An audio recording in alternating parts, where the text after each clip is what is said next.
Hi, welcome to ഇൻഫോമിക്സ്. ഇന്ന് നമ്മളൊരു entertaining ടോപ്പിക്കായിട്ടാണ് വരുന്നത്. നിങ്ങളോട് ഇന്നൊരു സന്തോഷ വാർത്ത ഷെയർ ചെയ്യാൻ വേണ്ടിയിട്ട് കൂടിയാണിത്. Malayali association of central Florida MACF Tampa നടത്തിയ ലവ് ലെറ്റർ കോമ്പറ്റീഷനിൽ, അത് വാലന്റൈൻസ് ഡേയുടെ ഭാഗമായിട്ട് നടത്തിയതാണ്. അതിൽ ഞാൻ എഴുതിയ ലവ് ലെറ്ററാണ് വിൻ ചെയ്തതെന്നൊരു സന്തോഷ വാർത്ത നിങ്ങളോട് പങ്കുവയ്ക്കുന്നതിനോടൊപ്പം ആ ലവ് ലെറ്റർ ഈ ചാനലിൽ കൂടെ നമ്മൾ വായിച്ച് കേൾപ്പിക്കാൻ വേണ്ടിയിട്ടാണ് ഉദ്ദേശിക്കുന്നത്. പിന്നെ ഒരു മുൻകൂർ ജാമ്യം പോലെ പറഞ്ഞുകൊള്ളട്ടെ, നിങ്ങൾക്ക് ഒരുപാട് പ്രതീക്ഷയൊന്നും വേണ്ട. ഈ ലെറ്റർ അത്ര പെർഫെക്റ്റ് ആയതുകൊണ്ടൊന്നും അല്ല വിൻ ചെയ്തതെന്ന് ഞാൻ വിശ്വസിക്കുന്നത്. കാരണം അത് നമുക്ക് ഓരോരുത്തർക്കും ഓരോ അഭിരുചിയാണല്ലോ. അപ്പോൾ ഒരു സിനിമയാണെങ്കിലും ഒരു ബുക്കാണെങ്കിലും ഒരു കഥയാണെങ്കിലും കവിതയാണെങ്കിലും നമ്മൾ വായിക്കുമ്പം നമ്മളുടെ ഓരോരുത്തരുടെയും ടേസ്റ്റ് ഡിഫറെൻ്റ് ആണ്.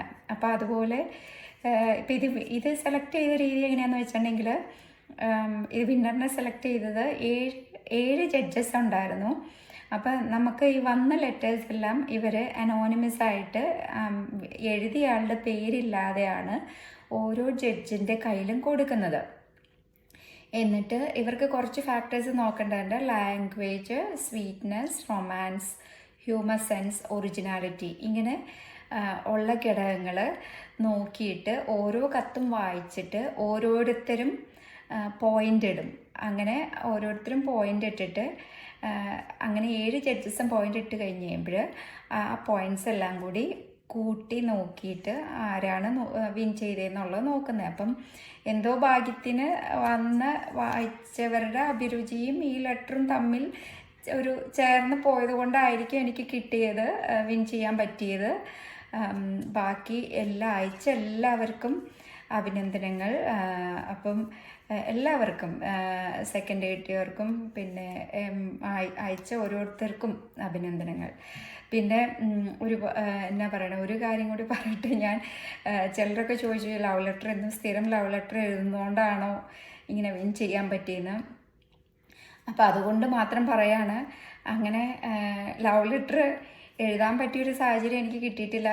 കൊടുക്കാനോ വാങ്ങാനോ ഒന്നും അങ്ങനെ ഉള്ള ഒരു സാഹചര്യം കിട്ടിയില്ല. കാരണം എനിക്കൊരു ബ്രദറുണ്ട്, ചേട്ടൻ നല്ല ഓവർ പ്രൊട്ടക്റ്റീവായിരുന്നു. പിന്നെ എൻ്റെ കസിൻ ബ്രദേഴ്സ് ഉണ്ട്, കസിൻ ബ്രദേഴ്സും പിന്നെ ചേട്ടന്മാരുടെ ഫ്രണ്ട്സ്. ഞാൻ വീട്ടിലൊക്കെ ഇളയതായതുകൊണ്ട് ഇവരുടെ എല്ലാവരും, ഈ ചേട്ടന്മാരെല്ലാവരും അവരുടെ ഫ്രണ്ട്സിൻ്റെ അനിയന്മാർ പോലും എൻ്റെ ചുറ്റും ചാരന്മാരായിട്ട് പ്രവർത്തിച്ചതുകൊണ്ട് ഞാൻ എന്ത് വികൃതി കാണിച്ചാലും പെട്ടെന്ന് വീട്ടിലെത്തുമായിരുന്നു. അപ്പോൾ അതുകൊണ്ട് അങ്ങനെ കാര്യമായിട്ടൊന്നും നമുക്ക് അങ്ങനെ ലവ് ലെറ്റർ എഴുതാനോ കൊടുക്കാനോ വാങ്ങാനോ ഒന്നും പറ്റിയിട്ടില്ല കേട്ടോ. അപ്പോൾ അതുകൊണ്ട് നമ്മൾ പിന്നെ ഒരു കാര്യം, എനിക്ക് ഇത് അത്ര റൊമാൻറ്റിക് ആയിട്ടൊന്നും വായിക്കാൻ അറിയത്തില്ല. പിന്നെ സ്വരം ഇച്ചിരി അടഞ്ഞും കൂടി ഇരിപ്പുണ്ട്. എങ്കിലും അതുകൊണ്ട് മാത്രമല്ല, എനിക്ക് അങ്ങനെ റൊമാൻറ്റിക് ആയിട്ടൊന്നും വായിക്കാൻ അറിയില്ല. എങ്കിലും ഞാൻ ശ്രമിക്കാം നിങ്ങൾക്ക് വേണ്ടിയിട്ട്. ഓക്കെ, അപ്പം എന്തെങ്കിലും തെറ്റുകുറ്റങ്ങളുണ്ടെങ്കിൽ ക്ഷമിച്ചേക്കണം. അപ്പോൾ നമുക്ക് വായിക്കാം. എൻ്റെ പ്രിയപ്പെട്ട ജാടക്കാര, നിനക്ക് ഞാൻ എഴുതുന്ന 10ാമത്തെ പ്രേമലേഖനമാണിത്.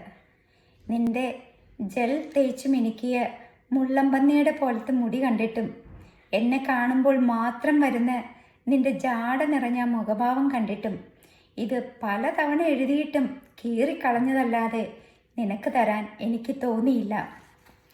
ഇന്ന് എന്തി തന്നതെന്നല്ലേ, അതും ഓൾഡ് ഫാഷനായ പ്രേമലേഖനം.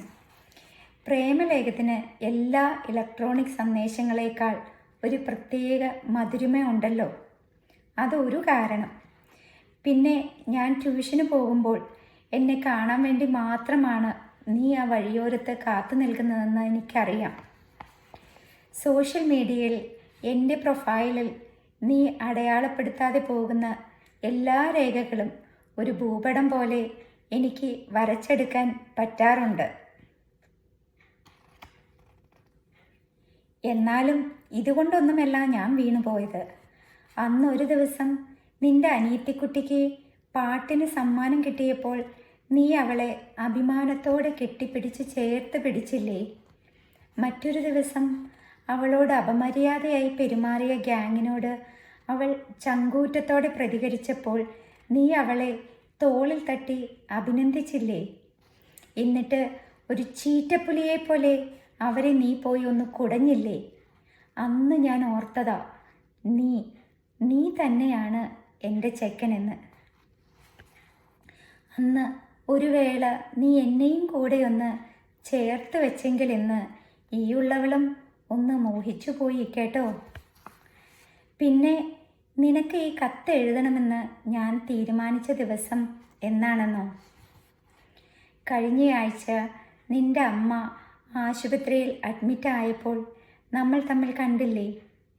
അന്ന് നീ അമ്മയെ ഇരിക്കാൻ സഹായിച്ച് ഭക്ഷണം വാരിക്കൊടുത്ത് പരിചരിക്കുന്നത് കണ്ടപ്പോൾ ഇനി നിന്നെ ആരും തട്ടിയെടുക്കും മുമ്പേ എൻ്റെ സ്നേഹം നിന്നെ അറിയിക്കാൻ തോന്നി. പിന്നെയുള്ള എൻ്റെ ദിവസങ്ങളിൽ നീ എന്ന ജാടക്കാരൻ എനിക്ക് എങ്ങനെ മാറിയെന്ന് നിനക്കറിയോ? നിന്നെ കാണാതിരുന്ന ദിവസങ്ങളിൽ എനിക്ക് സൂര്യൻ ഉദിക്കാതിരുന്ന പോലെ, നമ്മൾ കണ്ടുമുട്ടിയ നിമിഷങ്ങളിൽ നീ എന്ന നിലാവിൽ മുങ്ങിക്കുളിച്ച രാവായി മാറി ഞാൻ നിൻ്റെ അരികിലൂടെ പോകുമ്പോൾ നീ എനിക്കായി മാത്രം ഉതിർക്കാറുള്ള നിന്റെ ഹൃദയ സംഗീതമില്ലാതെ വരുമ്പോൾ ദാഹജലം കിട്ടാത്തവളെ പോലെ വലഞ്ഞു ഞാൻ. ഏതോ കവി പറഞ്ഞ പോലെ, അല്ലെങ്കിൽ വേണ്ട, നമുക്കിടയിൽ എന്തിനാണ് മറ്റൊരു കവി? ഞാനും നീയും തമ്മിലുള്ള പരിശുദ്ധ പ്രേമത്തിൽ കിളിർത്ത കുരുന്ന് കവിതാശകലങ്ങൾ ഞാൻ നിനക്കായി കുറിക്കട്ടെ. നീ എൻ്റെ ചിന്തകളിൽ വേരാഴ്ത്തി പടർന്നപ്പോഴാണ് മുൾച്ചെടിയും അടിമുടി പൂത്തുലയുമെന്ന് ഞാൻ അറിഞ്ഞത്. നീ തന്ന കണ്ണീറുകളിൽ എൻ്റെ രക്തം പൊടിഞ്ഞപ്പോഴാണ് കൊടും വേനലിലും മഴക്കുളിർ നുകരാമെന്ന് ഞാൻ അറിഞ്ഞത്.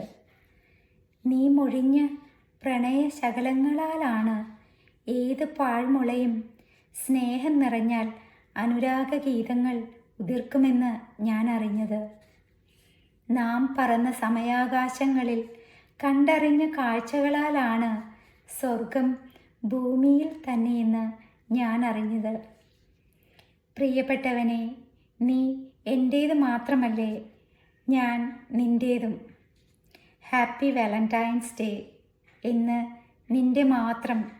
നിൻ്റേത് മാത്രമായ നിലാമഴ.